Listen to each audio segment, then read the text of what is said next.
Assalamu alaikum wa rahmatullahi wa barakatuhu.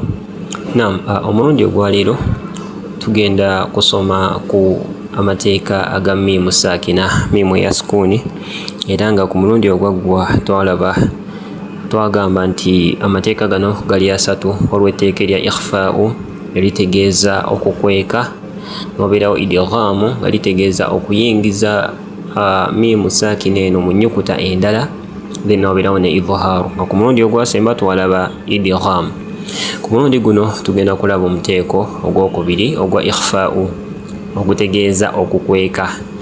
Ikhfaa'u mu lulimi oluwarabu, mu lulimi olwa bulijjo kitegeeza okukweka, wabula mu lulimi olwa tajwiidi oba mu makulu aga tajwiidi kitegeeza okuba nga osoma okuva ku nnyukuta endala n'odda ku buvo bw'ennyukuta endala, naye n'obeera nga osoma ensoma nga waliwo gunna wakati awo. Nga bwe twalaba mu nuuni saakina, mateeka aga nuuni eya sukuuni, kakati mu mateeka aga miimu ya sukuuni namwo mulimu etteeka erya ikhfaa'u, nga lino eno lirabikira mu nnyukuta emu yokka bw'eti. Amakulu nti ova ku nnyukuta emu n'odda ku nnyukuta ku buvo bw'ennyukuta endala, nga miimu yo esigazza, miimu eri wakati w'ennyukuta zino eno esigazzaawo just gunna, kuwuuna kwokka. Nga mu example yaffe eno gye tulaba egamba nti wama hum bimu'minin, ova ku haa'u eriko ddumma n'odda ku buvo bwa baa'u, nga buno twagamba nti gy'emimwa gino eno, emimwa gino oba ogigasse okola kye tuyita baa'u, oba nga ogigasse then n'ogita. Naye kati ova ku haa'u n'odda ku buvo bwa baa'u n'owuuna miimu naye nga already oli ku buvo bwa baa'u. Wama hum bi, ogenda ogyatula baa'u okugiteekako empeereza eriko kati mu mbeera ng'eno kuliko kasira nga already watuuse dda ku buvo bwayo. So eyo ye ikhfaa'u, erabikira mu tteeka limu lyokka bwe liti, I mean mu nnyukuta emu yokka bw'eti. Singa miimu eya sukuuni eba esisinkanye baa'u nga yeddako, nga baa'u yegiddirira, awo we tulabira nti miimu eno tugenda kugikweka oba tugenda kugiwuuna buwuunyi, naye nga tuli ku buvo obw'ennyukuta eya baa'u. Naam, katulabeyo example insha Allah. Naam, example yaffe esooka egenda kuva mu suratul Alaq aya ye 14. Allah agamba ba'da a'udhu billahi minash shaitani rajim, alam ya'lam bi anna Allah yara, alam ya'lam bi anna Allah yara.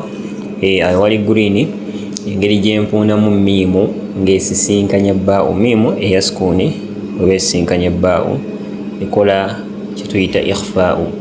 Alam ya'lam bi anna Allah yara. Kakati oba wetegereza ku aya ye 15 waliwo etteeka erya iqilaabu eya nuuni saakina wa tanwiini. Iqilaabu weyaba nti nuuni eya sukuuni tusobola ogikyusa neefuuka miimu singa eba esisinkanye baa'u, oba tanwiini tugikyusa neefuuka miimu singa eba esisinkanye baa'u. So waneeno ensoma kumpi y'emu, kubanga oba osoma aya eyogamba a'udhu billahi minash shaitani rajim, kalla la in lam yantahi lanasfa'an bin nasiyah, lanasfa'an bin nasiyah. So ensoma kumpi y'emu, naye we tutuuka mu kubanga tugezaako okuspecifyinga oba okukiralifyinga oba ogezaako okunnyonnyola tteeka ki eriri awo, tolina kubanga ogatabula. So olina okubanga osobola okwawula nti wano waliwo ikhfaa'u bwekituuka ku miimu saakina, nti waneeno waliwo iqilaabu singa tubeeramu nuuni saakina wa tanwiin. So eyo y'ensobi abasinga gye bakola. tulabe example endala wano eno. Example endala eri mu suratu al-Humaza aya eyokuna. Allah agamba bala a'udhu billahi minash shaitanir rajim kalla la yunbadhanna fil hutama.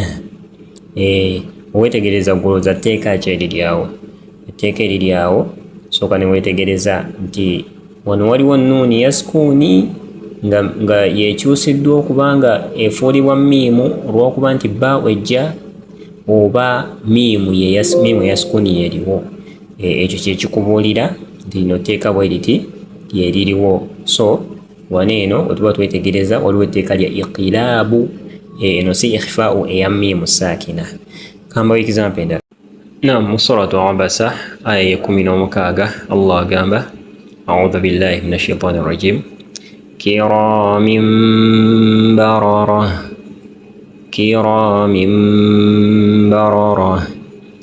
Kakati ekyo nkikulekedde ggwe obeere nga weebuuza oba nga weebuulira oba nga ombuulira tteeka ki eriri awo.